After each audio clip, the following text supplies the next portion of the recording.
बिन बोलिया सब किछ जानदा, बिन बोलिया सब किछ जानदा। किस आगे कीजे अरदास, किस आगे कीजे अरदास, बिन बोलिया सब किछ जानदा, बिन बोलिया सब किछ जानदा। नमस्कार मेरे प्यारे भाइयों, मेरे परम पिता परमात्मा के प्यारे जीवहंसों। मैं बंदी छोड़ से यही अरदास करता हूं कि आप सब मेरे भाइयों का विवेक पहले से ज्यादा और ज्यादा से ज्यादा बढ़ता ही जाए, और ऐसी कोई दुविधा ना रहे जो मेरे भाइयों के मन में 1% भी भ्रम पैदा कर पाए। हर चीज ऐसी क्रिस्टल क्लियर होती चली जाए कि सारे भ्रमभूत ये सब भागते नजर आए। एक भी भ्रम मेरे भाइयों के दिमाग में घर ना कर पाए। मैं बस यही अरदास करता हूं परम पिता परमात्मा बंदी छोड़ सतगुरु मालिक से, और मुझे कुछ नहीं चाहिए। मुझे केवल आप लोगों का विवेक चाहिए।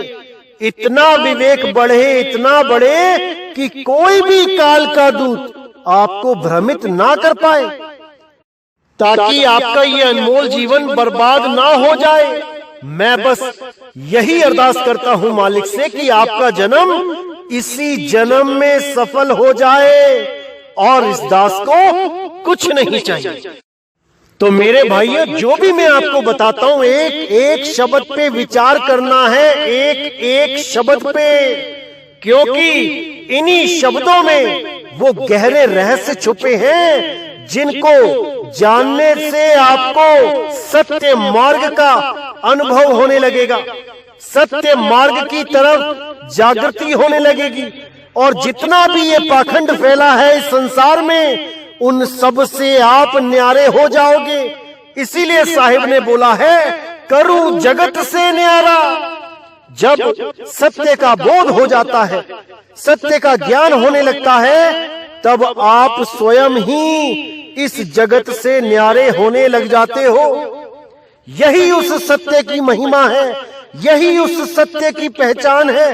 आपको ऐसा लगने लग जाता है जैसे सारा संसार एक तरफ और आप अकेले एक तरफ। यही उस सत्य की पहचान है, क्योंकि ये सत्य केवल एक ही है, क्योंकि सत्य दो हो ही नहीं सकते। आप सत्य को जानने के बाद जहां भी नजर उठा के देखोगे, आपको हर जगह असत्य साफ दिखाई देने लग जाएगा। अन्य अन्य पंथों में कहां पे मिलावट हो रही है, कहां पे इस जीव को उलझाया जा रहा है, ये सब आपको दिखाई देने लग जाता है। कुछ भी आपकी नजरों से बच नहीं सकता। जहां भी अज्ञान होगा, आप 1 सेकंड में पकड़ लोगे, क्योंकि अब आप सत्य के पारखी हो चुके हो। अब आपको परख हो चुकी है, अब आप सत्य के भेदी हो चुके हो। अब आपको कोई भी मूर्ख नहीं बना सकता, कोई नहीं उलझा सकता, कोई नहीं। तो मेरे भाइयों, आज जो हम बात करेंगे, आज हम जिस टॉपिक पे बात करेंगे, वो टॉपिक है परीक्षा। क्या होती है परीक्षा, कौन ले सकता है परीक्षा, किसकी ली जाती है परीक्षा, आज इस पे विचार करेंगे। बड़े बड़े संतों ने अपने शिष्यों की परीक्षाएं ली, बहुत बड़े बड़े संतों ने परीक्षाएं ली। परीक्षा लेने का एक ही मकसद होता है कि कोई भूल ना हो शिष्य को अपनाने में, क्योंकि ये गुप्त भेद है, ये ऐसे ही नहीं बांटे जाते। जो इनका अधिकारी होता है, केवल उसे ही ये गुप्त भेद बताए जाते हैं। मदन साहिब ने और कबीर साहिब ने 36 महीने की बात करी है। 3 साल तक किसी को भेद मत देना। भेद कौन सा मत देना? नाम विदेही का। ध्यान विदेही तो लिखा दिया जाता है, लेकिन नाम विदेही क्या है, कैसा है, उसका भेद 3 साल के बाद ही बताया जाता है, पूरी परीक्षा लेने के बाद।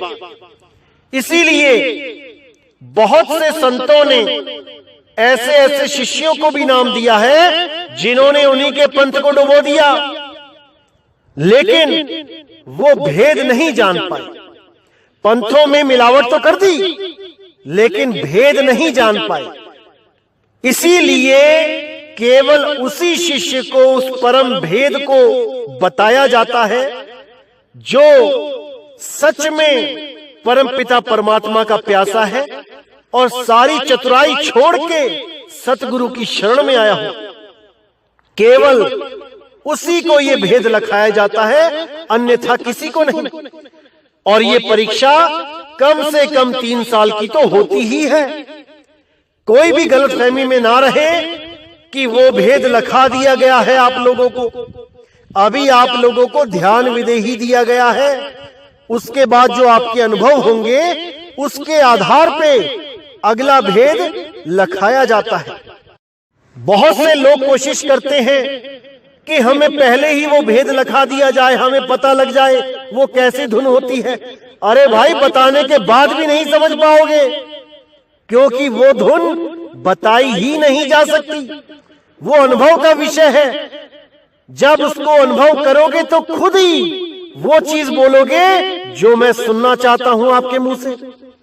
और जैसे ही आप वो चीज बोलोगे तब वही लखाव होता है, उसी पे यस का साइन लग जाता है, उसी पे ठप्पा लग जाता है कि यही सत्य है। जब तक उस सत्य को आपने अनुभव ही नहीं किया तब तक गुरु के लाख बार बताने पर भी आपको बोध नहीं हो पाएगा, आपकी मुक्ति नहीं हो पाएगी। वो शब्द गुरु की दया होती है जब वो प्रकट होता है और आपको भी वही अनुभूति होती है जो गुरु को हो चुकी है। अब कहते हैं ना कि घायल की गत घायल जाने।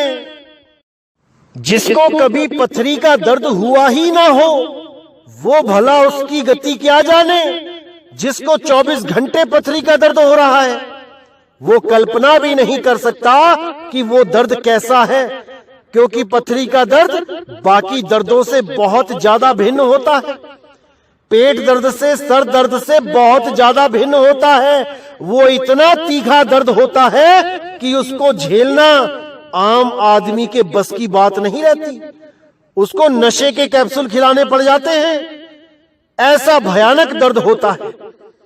इसी प्रकार जब कोई अनुभवी शिष्य हमें बताने की कोशिश करता है कि वो क्या चीज है, वो क्या चीज मिल गई है उसे, उसके बताने मात्र से ही पता लग जाता है कि इसको वो वस्तु मिली भी है या नहीं।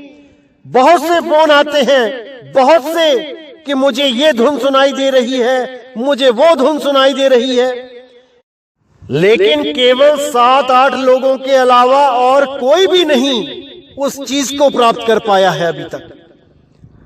तो इसीलिए मैं कहता हूं कि परीक्षा बहुत जरूरी है। बिना परीक्षा के कोई भी आगे बढ़ ही नहीं सकता। अगर परीक्षाएं जरूरी ना होती तो किसी भी क्लास में परीक्षा होनी ही नहीं चाहिए थी, क्योंकि परीक्षाओं से ही आप लोग मजबूत होते हो, परीक्षाओं से ही आप लोग उन्नति करते हो। अगर क्लास में परीक्षा ना हो तो सब के सब जितने भी अधूरे शिष्य हैं वो सब ही आगे बढ़ते चले जाएंगे और ऐसी जगह इकट्ठे हो जाएंगे जहां पर कच्चे घड़े और पक्के घड़े का भेद ही नहीं कर पाएगा कोई। दोनों को एक ही तरह देखा जाएगा, एक ही तरह गिना जाएगा। इसीलिए परीक्षाएं ली जाती हैं ताकि कच्चे घड़े आगे ना जा पाएं, अभी और मजबूत हो जाएं, अभी और पक्के हो जाएं, क्योंकि आगे जाके उनका सामना पानी के साथ होने वाला है। जो पक्के घड़े होंगे वो उस पानी को सह लेंगे, लेकिन जो कच्चे घड़े होंगे वो पानी की धार को नहीं सह पाएंगे और वो वहीं पर फूट के दोबारा से वही कीचड़ में बदल जाएंगे। इसीलिए मैं कहता हूं कि पहले पक्के हो जाओ, ताकि इस पंथ में आने के बाद भी अगर कोई काल का दूत आपको भ्रमित करना चाहे तो कर ना पाए। इसीलिए मैं कहता हूं अभी और विवेक लगाओ, अभी और धीरज धरो, अभी नामदान मत लो, अभी केवल ज्ञान को समझो। नामदान से भी जरूरी है ज्ञान को समझना, क्योंकि नामदान लेने के बाद भी बहुत से कच्चे घड़े फूट जाते हैं, लेकिन जो पक्का घड़ा होता है वो कभी नहीं फूटता, क्योंकि उसने ज्ञान रूपी भट्टी में खुद को अच्छी तरह पका लिया होता है। अब अज्ञान उसका कुछ नहीं बिगाड़ सकता, कुछ नहीं बिगाड़ सकता। परीक्षा लेने का एक मकसद और होता है, वो ये होता है कि इस पंथ में कोई भी बकवादी इंसान ना घुस पाए, कोई भी ऐसा जीव ना घुस पाए जो काल के दूतों वाला ही काम करने लग जाए, यानी कि पंथ में मिलावट करने लग जाए, ज्ञान में मिलावट करने लग जाए। क्योंकि मेरे भाइयों अभी बहुत से आएंगे, अभी बहुत से आएंगे इस पंथ में, जो आएंगे तो शिष्य बनकर, लेकिन उनका मकसद कुछ और होगा। इस पंथ में मिलावट करना ही मकसद होगा। अभी बहुत से ऐसे आएंगे जिसका संकेत पहले ही मदन साहिब को कबीर साहब ने कर दिया था।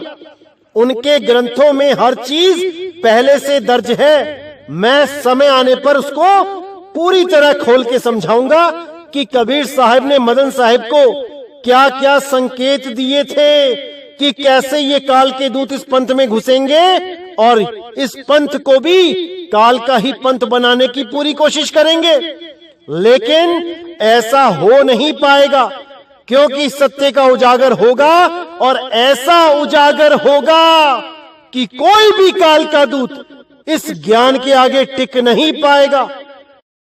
काल के दूत पूरा जोर लगाएंगे कि अज्ञान को फैलाया जा सके, ज्ञान को लुप्त किया जा सके। लेकिन मेरे भाइयों, अब समय आ गया है, अब समय आ गया है कि इस ज्ञान को पूरे विश्व में फैलाया जाए और केवल एक मत होकर सब के सब जीवहंस उस परम पिता परमात्मा की, उस वाहे गुरु अकाल पुरुष की भक्ति करें, उस अल्लाह की, उस गॉड की भक्ति करें, क्योंकि वो एक ही है।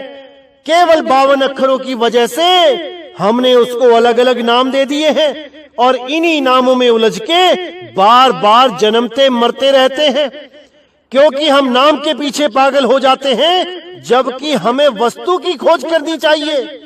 पानी कहो, जल कहो, वाटर कहो, नीर कहो, इन नामों में नहीं झगड़ा करना है, वस्तु की खोज करनी है। वस्तु से ही हमारी प्यास बुझेगी, ना कि इन नामों के पीछे लड़ाई झगड़े करने से। इसीलिए साहिब ने बोला है, एक वस्तु के नाम बहुत, लीजिए वस्तु पहचान, नाम पक्ष मत कीजिए, सार तत्व ले जान। उस सार तत्व को जान लेना चाहिए, ना कि नामों के पीछे झगड़े करने चाहिए। आज यही झगड़ा सारे संसार की विनाश का कारण बना हुआ है कि मेरा राम बड़ा है, मेरा अल्लाह बड़ा, मेरा वाहेगुरु बड़ा, मेरा गॉड बड़ा, मेरा बुद्ध बड़ा, मेरा महावीर बड़ा। अरे मेरे भाई, सब एक ही हैं। आत्म दृष्टि से चीन के तो देखो, सब एक हैं, बस उस एक को ही हम प्राप्त नहीं कर पा रहे। इसीलिए एक से अनेक होके केवल और केवल झगड़ा ही करते जा रहे हैं। अरे वो एक वस्तु हमारे पास है, हमारे पास है, और हम उसे ढूंढने के लिए पता नहीं कहां कहां भटक रहे हैं। सब संतों ने इशारा कर दिया, सब भक्तों ने इशारा कर दिया, लेकिन हम नहीं समझ पाए। हम हमेशा झगड़े ही करते रहे और करते ही रहेंगे, अगर अब भी नहीं समझ पाएंगे कि मूल ज्ञान क्या है। चारों युगों में एक बार ये मूल ज्ञान विराट रूप लेता है। जब सारे संसार में एक ही ज्ञान चलता है, वही समय आ चुका है मेरे भाइयों, वही समय आ चुका है। कलयुग में ही वो समय आता है, बाकी 3 युगों में प्रचार बहुत कम होता है, लेकिन कलयुग में पूरे संसार में डंका बजता है, जिसके बारे में मदन साहिब को कबीर साहब ने बहुत पहले ही बोल दिया था। जब मैं उनकी वाणी खोलूंगा तब एक एक चीज समझ में आएगी कि कैसे पहले ही सारा प्री प्लानिंग करके इस पंथ को निर्धारित किया गया, इस पंथ को छुपा के रखा गया, इसको उजागर नहीं होने दिया, क्योंकि सही समय आने पर ही इस पंथ का ऐसा उजागर होना था कि कोई भी इसको रोक नहीं पाएगा। इस मूल ज्ञान के आगे सारा अज्ञान नतमस्तक हो जाएगा। जितनी भी पुरानी रीति रिवाजी हैं, जितने भी पुराने पूजा अर्चना है, वो सब इसमें समाहित हो जाएंगी, क्योंकि एक सार शब्द को जानने मात्र से है जप तप व्रत नित्य नेम सब उसी में ही आ जाता है। जैसे बोला गया है, हाथी के पांव में सबका पांव। हाथी के पांव का साइज इतना बड़ा होता है कि उसमें सारे पांव आ सकते हैं, हर जानवर का पांव आ सकता है। इसीलिए इस मूल ज्ञान को छुपा के रखा गया, ताकि सही समय आने पर इसको सही तरीके से उजागर करके पूरे विश्व में डंका बजाया जाएगा, परम पिता परमात्मा सतगुरु बंदी छोड़ के नाम का। लेकिन बहुत से रुकावट डालने वाले भी आएंगे, ये भी बताया गया है मदन साहिब की वाणी में। इसलिए मेरे भाइयों, अभी तो केवल परीक्षा चल रही है। इस पंथ में आके कौन क्या कर रहा है, अभी केवल परीक्षा चल रही है, और वो परीक्षा मैं स्वयं ले रहा हूं। जो भी विश्वास पात्र बनने की ज्यादा कोशिश करता है, उसकी ही परीक्षा ली जाती है कि देखे तो सही क्या मकसद लेके आया है ये इस पंथ में, जाने तो सही आखिर ये चाहता क्या है। और यकीन मानना मेरे भाइयों, बहुत से लोगों की मैंने परीक्षा ली और बहुत से लोग फेल हो गए। अभी भी और भी लोगों की परीक्षा चल रही है, उनका भी रिजल्ट 2023 तक आ जाएगा, क्योंकि 2023 के बाद ऐसे लोगों का चयन होगा जो पूरे विश्व में जाके सत्य नाम का डंका बजाएंगे, जो हमारे कदम से कदम मिला के, कंधे से कंधा मिला के पूरे विश्व में सत्य नाम का प्रचार करेंगे और भूले हुए जीवों को सही रास्ता दिखाएंगे, जिसके लिए कई संतों ने पहले ही भविष्यवाणियां कर रखी हैं कि इस धरातल पे बहुत सी पुण्यकर्मी आत्माएं, बहुत से मालिक के सच्चे हंस इस धरती पे अवतार ले चुके हैं, और वो पूरे विश्व में फैल के इस पूरे संसार को एक मत कर देंगे। एक ही डंका बजेगा, एक ही झंडा होगा, एक ही नाम होगा, एक ही भाषा होगी। समय आ गया है मेरे भाइयों, समय आ गया है। अब आपने केवल एक्टिव हो जाना है, ताकि अज्ञान रूपी इस शैतान को इस संसार से खत्म कर दिया जाए, क्योंकि ये अज्ञान ही इस जीव के लिए काल रूप है। इसी अज्ञान में ये जीव जन्मता और मरता रहता है। जब जीव को ज्ञान हो जाता है तो काल स्वयं ही छूट जाता है।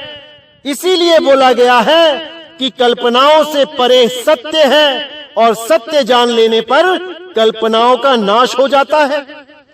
साहिब ने साफ बोला है, काल काल सब कोई कहे, काल न चीने कोई, जितनी मन की कल्पना काल कहावे सोई। ये जितनी भी कल्पनाएं हैं, यही काल का रूप है। इस कल्पना से पार हो जाना है तो मानो सत्य को प्राप्त कर लेना है। तो मेरे भाइयों, पूरा विवेक लगाना है, पूरा विचार करना है, क्या बताया जा रहा है, क्या समझाया जा रहा है। एक एक शब्द पे पूरा विवेक लगाना है, पूरा विचार करना है, तभी मेरे भाइयों इस ज्ञान को समझ पाओगे, इस जन्म मरण से पार हो पाओगे। नहीं तो बार बार यहीं आना पड़ेगा, किसी ना किसी माँ के गर्भ में जाना ही पड़ेगा। कोई नहीं बचा सकता, कोई नहीं। अगर कोई बचा सकता है तो वो है केवल ज्ञान। केवल ज्ञान ही आपको बचा सकता है, जो केवल और केवल गुरु के द्वारा ही मिलता है। वो किसी ग्रंथों से नहीं मिलता कि आपने कोई ग्रंथ पढ़ लिया और आपको ज्ञान हो गया। अरे पोथी पढ़ पढ़ जगमुआ, भयो न पंडित कोई, एक आखर प्रेम का पढ़े सो पंडित होई। वो एक अक्षर, वो आदि अक्षर है जो आपको जन्म मरण से मुक्त कर देता है, और वो अक्षर बोलने लिखने पढ़ने वाले अक्षरों में से नहीं है। वो अक्षर आदि अक्षर है, आदि नाम है। अरे बावनी आखर जीवी आधारा, आदि अक्षर जीभ्या से न्यारा। वाही को सत सुमिरन कहिए, सिमर सिमर नर उतरो पारा। सिमर सिमर नर उतरो पारा।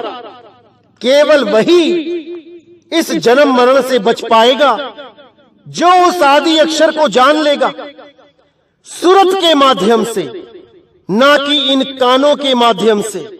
जो उस आदि अक्षर को पहचान लेगा सूरत के माध्यम से, ना कि इन आंखों के माध्यम से कि किसी किताब में पढ़ लिया, देख लिया, हो गया आदि अक्षर का ज्ञान। ये कोरा अज्ञान है, ये कोरी बकवाद है। इन चक्रों में नहीं उलझना है मेरे भाइयों, केवल वो करना है जो आपको बताया गया है। जब आपकी सूरत उस देश में पहुंचेगी, वो खुद ही जान जाएगी कि तुम्हारा पिया कैसा है, तुम्हारा पीव कैसा है। तो मेरे भाइयों, केवल वही करना है जो आपको अच्छी तरह समझा दिया गया है। बाकी सब मालिक पे छोड़ दो। वो बंदी छोड़ है, वो दयाल है, वो पूरी दया करेगा।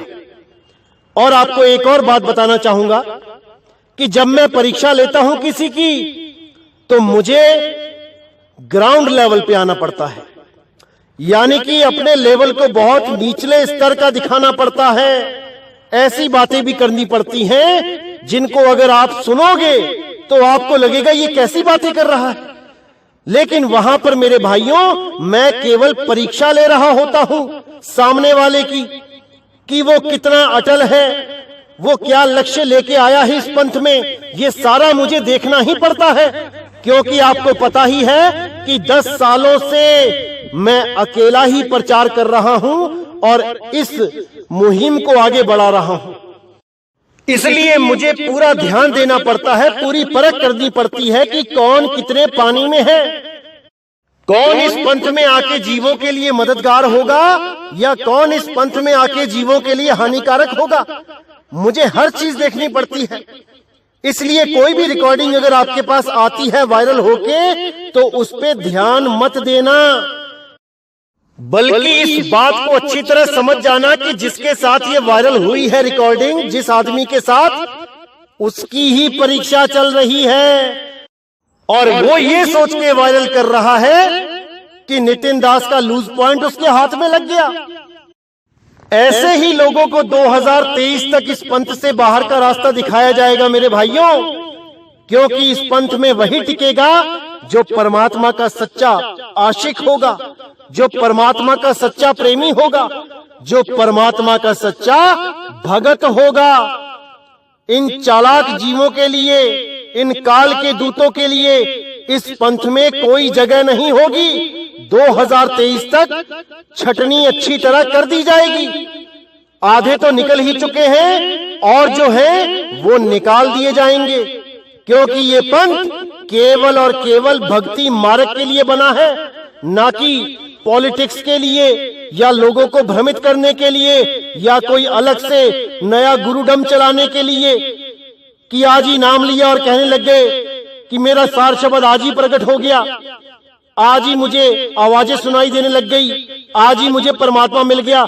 ऐसे बहुत से आएंगे मेरे भाइयों, आपने सावधान रहना है, हर बात को मेरे साथ शेयर करना है, क्योंकि ऐसे लोगों को इस पंथ में रहने का कोई हक नहीं है।